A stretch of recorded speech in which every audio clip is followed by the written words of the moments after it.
Hello, and welcome to the Fantasy Rewind podcast. I'm your co-host, Dylan Stoll, and I'm joined, as always, by my friend Mike. Hey! So today, we are sticking with House of the Dragon Season 2, Episode 3, which is titled... The Burning Mill. The Burning Mill. Alright, so before we get into the episode discussion here, I'm just going to give out the typical reminders. If you want to get in contact with the show, you could send us an email, which is fantasyrewindpod@gmail.com.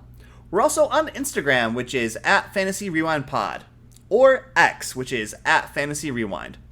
All right, without any farther delay, Mike, let's dive into the rewind. Fantasy Rewind.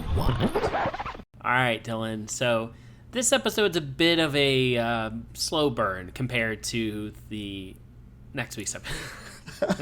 Episode 4, which I happen to have already watched. I watched both of these pretty much back to back, and wish I hadn't done that. Yeah, episode 4 we're gonna have a lot to talk about, or not a lot, I guess. I don't know, but this one does have a lot in it. Episode 3 does have a lot in it. The Burning Mill. It's really a raising of tensions between the Green and the Blacks, specifically between their vassals.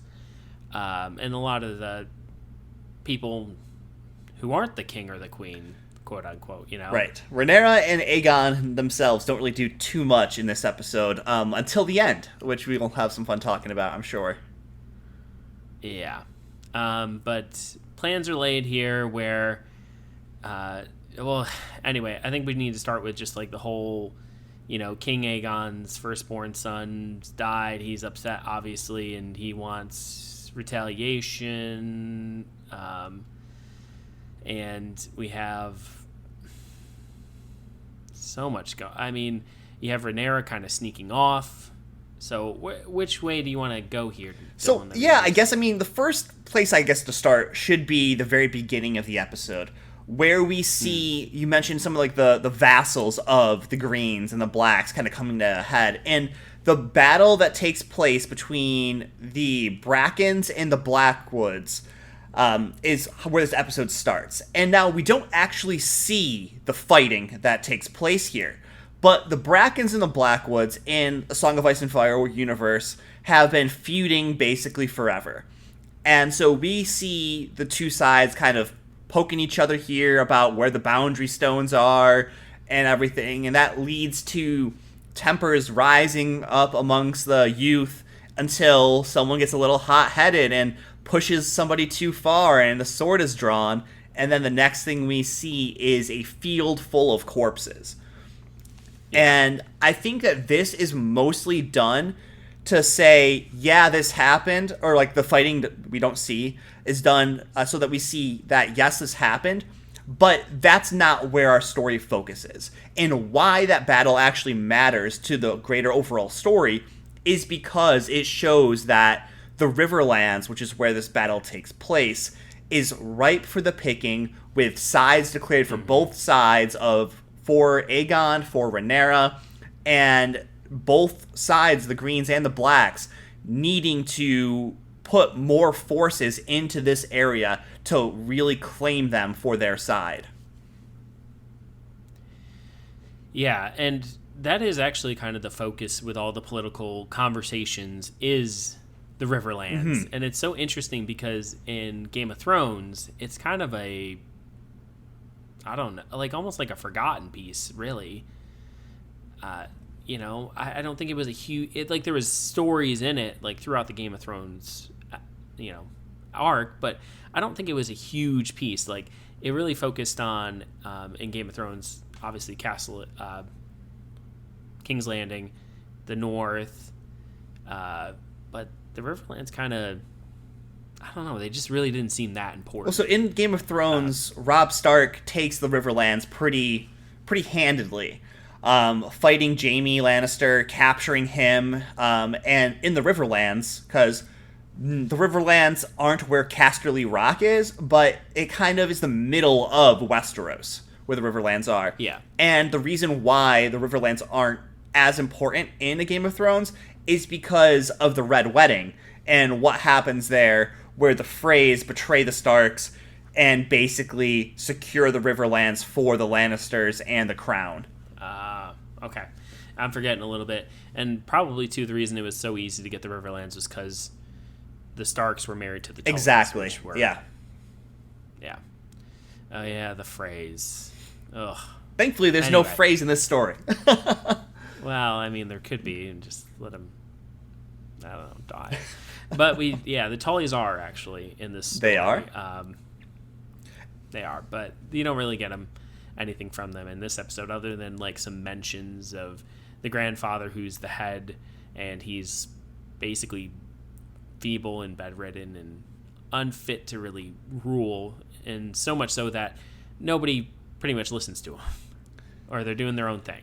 Right, and I think one of the big things that happens in this episode is Daemon arriving to Harrenhal. And so when Daemon arrives to Harrenhal, he flies in on his dragon in like the dead of night in a storm, and he basically comes down and starts looking for the fight he's expecting. And that fight never comes because Harrenhal is wrecked, it's a ruin, and it just shows the devastation that goes on in Harrenhal, the curse of Harren the Black, basically, of having this gigantic castle, but anyone that lives there keeps getting murdered. And the Strongs were no exception, because they had their castle burnt when Larys Strong decided to seize the head of his household by murdering his father and brother, by burning them alive in the castle there. And so the Castellan that Daemon confronts there is like, yes, this is your castle now. You can have it. He's like, I wash my hands of it. I want nothing to do with that clubfoot bastard. You know, it's just one of those things where he has no loyalty to the Strongs and basically hands Harrenhal over to Daemon without a fight. Yeah. And he even says, like, oh, yeah, like, he definitely killed his dad, a.k.a. my son and my other grandson, right? Because isn't he his grandfather? I don't remember that part for sure. I don't remember his the lineage there, but yeah, it's definitely something like that. And it's like, oh, okay, yeah, he knows what's up. Yeah, but yeah, so Daemon's in Harrenhal and starts having some dreams, and yeah, he has some. Seems like he's gonna die. He has some like weird visions about like Rhaenyra when she's younger. About Jaehaerys, the young boy that was murdered by Blood and Cheese, and the way that Daemon visualizes his wife, which is Rhaenyra, is as her younger self. And I was happy to see the actress who played Rhaenyra in Season 1 come back for this reprisal here, even though it was very brief. But to me, like, him seeing Rhaenyra in her, like, child state is representative of where he's at with her. Like, yes, they're married, yes, they have children, but he does not view her as an adult, as a queen. He still views her as a child that he needs to kind of protect and lord over. And that is why Rhaenyra says in the last episode she can't trust Daemon, because she knows this. And to me, this vision just confirms that he cannot bow to her as his queen. Yeah. And he's definitely like, you know, he's like, I need to speak to the king and stuff, and he's really weird about it. He's like, you need to call me your grace, not a prince, and which I thought is funny because it was like just a power trip for Daemon, because he's like, oh, these people, they will call me your grace. And even though he is the Prince Regent still, I think it was his title back on Dragonstone. I believe so. But Daemon taking Harrenhal for Rhaenyra, or for the Blacks, really, is definitely crucial because it gives them a safe harbor, even though they can't house any of the troops in this decrepit castle, or don't have any troops to house here. It gives the Blacks a base of operations in the Riverlands, and a place for Daemon to go out and see Lord Tully and to claim his vassals for the Blacks as well. Yeah. Just weird because he has no army. And the Greens are kind of responding in their own way, with Sir Criston Cole marshalling a force and taking the Riverlands. And this is a bit of like interesting sort of on his first day as Hand of the King. Like he goes in and it's basically they're throwing out ideas and he's just like, let me lead this force out into the Riverland, and pretty much everyone's just like, that's kind of stupid. They're like, why don't we just build up our army and then just attack from both sides, or there's all these different opinions and stuff. And King Aegon goes with him. He's like, yes, and I will fly out with you. And he's like, no, we need you here. I like how they have to talk Aegon off the ledge of coming. And our boy Lara Strong is the person that actually does it, because he knows how to like twist Aegon to his will, and that's by making it seem like it's Aegon's idea to stay back by saying, yeah, some people are saying only a fool would fly out there and fight themselves, or that you were tricked into going yourself. And Aegon's like, I'm no fool. I'm not being tricked. I'm staying behind. Meaning he was tricked and he was fooled, of course. Yeah. On the black side, because Kristen Cole ends up going out, and Alicent's brother also goes with them, and he does not seem to like Cole much at all.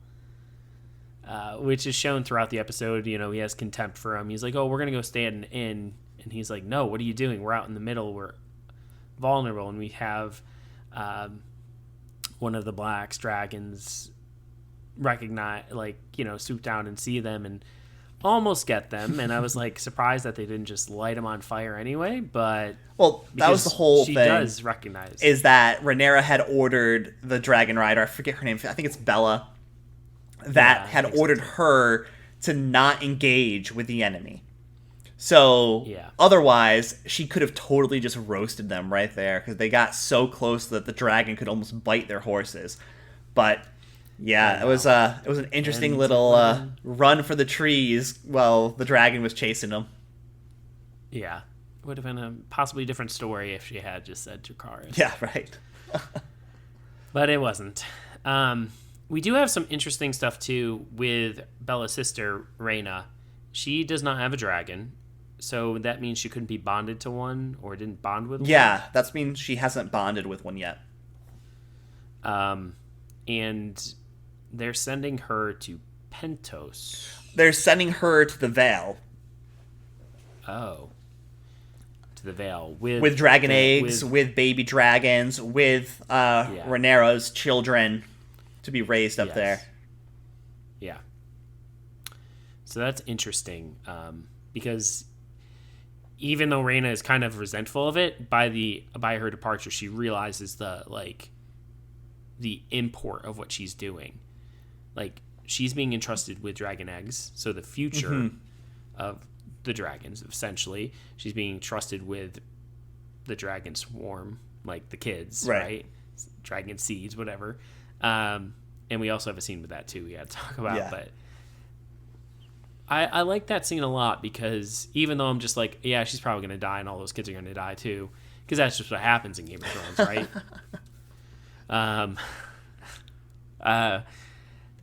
I think it's nice to see, like, she's like, yeah, okay, I what I'm doing is really important, because you have so many characters in this episode, and it was sort of showing it, like this hot blood. Right. All these young people just want death. They want to kill. They want to do this. They want to prove themselves. Doesn't matter if it's Bella or whomever. Like, they all want this. Where it's like Rhaenyra is like, oh, hold on, and Alicent's even like kind of hold on, but everyone else is just like, yep, blood and war.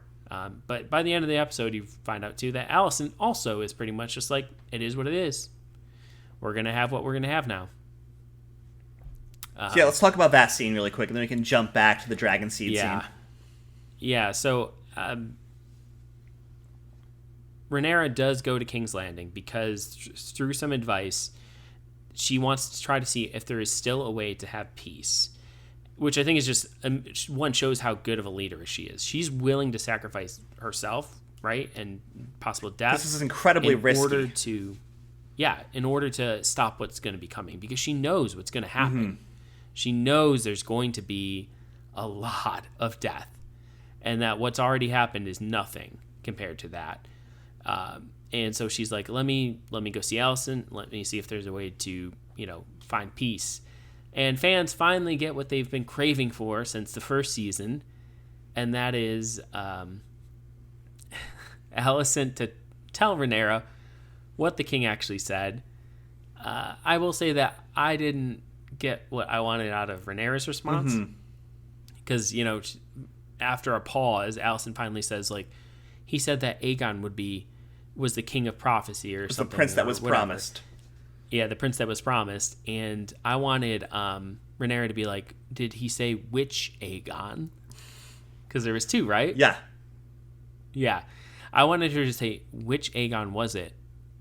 I think she did say something like that, though. She's like, the Conqueror, or... She did. She was like, Aegon the Conqueror, and then she immediately went to the prophecy, and she kind of asked if she had read about or heard about it.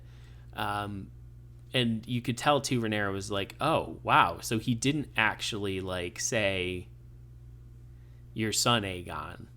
Like, because she smiled. And so she knew, like, her claim was true. And then, like, through her conversation with Allison, basically, they came to the conclusion that, well, Allison basically both of them were stubborn, right? She is not willing to step off from her claim to the throne. And Allison's like, it's going to be what it's going to be, right? We're going to see this through.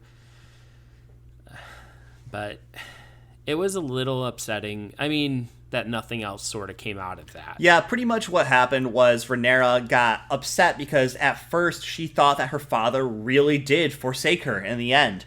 And then as Alicent revealed more and more, she realized, no, he didn't. He stayed true to me the whole time. You just made mistakes. And because you didn't know the prophecy of the Song of Ice and Fire, you didn't know about the prince that was promised. You just assumed, and you saw a power gap and you assumed it with your son. And she's like, there's been a mistake. We need to take this back. And Alicent's like, nah, I'm good. We're all right here. And I think this just really shows, like you said, the stubbornness from both sides. Both the failure to admit that they were wrong, as well as the failure to recognize what is actually going on here, that it really might be too late to come back. Because does she actually think that Aegon or Aemon would back down from this point on? Like, it would have to be both of them put to death for Rhaenyra to go on. Does she think Daemon would actually accept a peaceful resolution because he's hot-headed and wants a war himself? So there's so much going on there that Alicent and Rhaenyra meeting really just resulted in a, all right, we're really going to do this. Meet me out back at 3 type of situation. Yeah, it did. Oh, gosh. I do want to kind of talk to, at the beginning of the episode, after the two warring sides, I don't know their names, whatever, the B's and the B's. It's funny because in one of the episodes, Daemon's like, just kind of like, oh, all these names sound the same. Yeah. And I'm just like, yes. Just like, you're so right, King. Prince. At the beginning of the episode, though, we have the two Erics in the same grave getting buried, and they were like talking about like how at the oh my gosh, what's her name? Rhaenyra's aunt.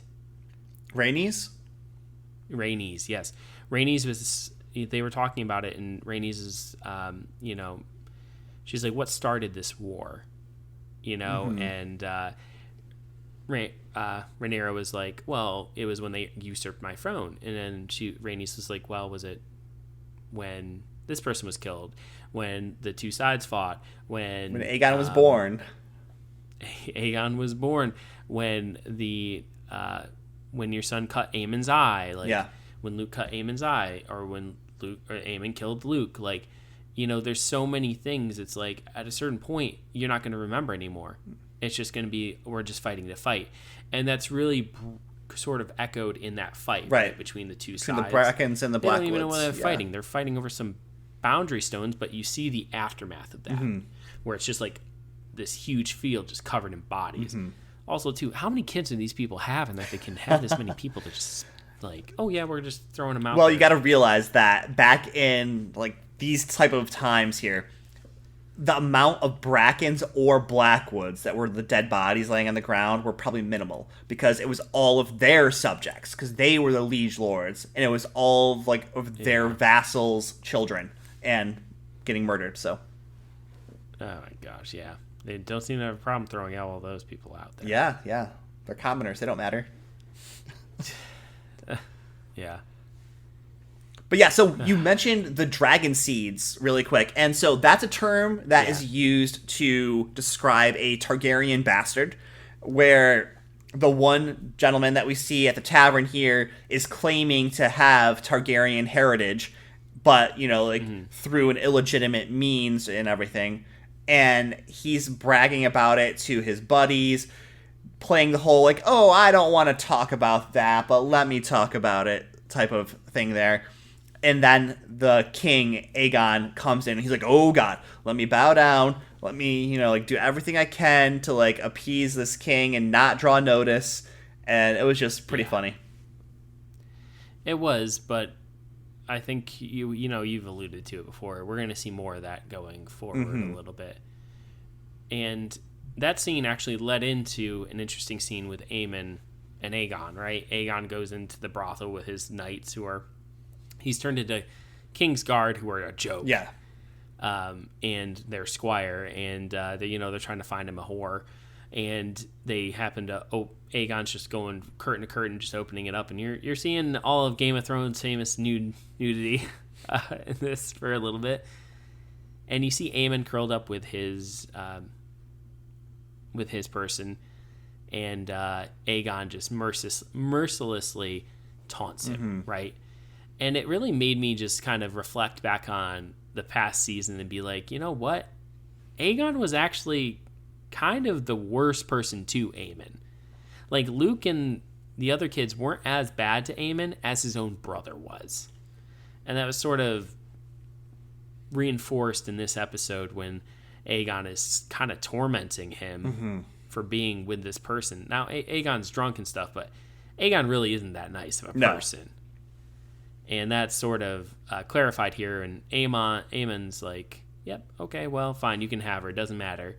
But he's definitely a little upset about it. Definitely. I mean, not to excuse Aemon's murdering of children or anything like that, but it is still a situation where you can feel a little bit bad for him, because like you said, you just see him getting mercilessly picked on by everyone, basically. Correct. And I don't feel I can sympathize a bit with why he does what he does, but I do not excuse his actions, right? Nor the fact that he is actively trying to make this more of a conflict, because he's hot-headed and hot-blooded as well, so he's trying to get that fighting in. It was him and Kristen Cole, right? Who were they were conspiring. They were buddy, wanting to make it bloody. Yeah. But yeah, that was pretty much all of this episode here. It was a big, setting up episode with not too many, high points of action, with the real climax being Rhaenyra and Alicent's conversation of, okay, so we're really going to fight then. Dragon on dragon, let's get it on. Yes. Now, I do want to add one little thing there, in that we do get confirmation that the White Worm did tip off that Eric was... Good, yeah. His twin was there, yeah. And she is now the Master of Whispers for Rhaenyra?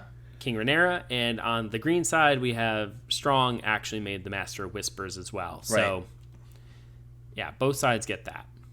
All right, but that's all we got for you this time. We'll come back next week with episode 4 and some fun discussions there. All right, until then, this is going to be 2 nerds signing off. Goodbye. Bye.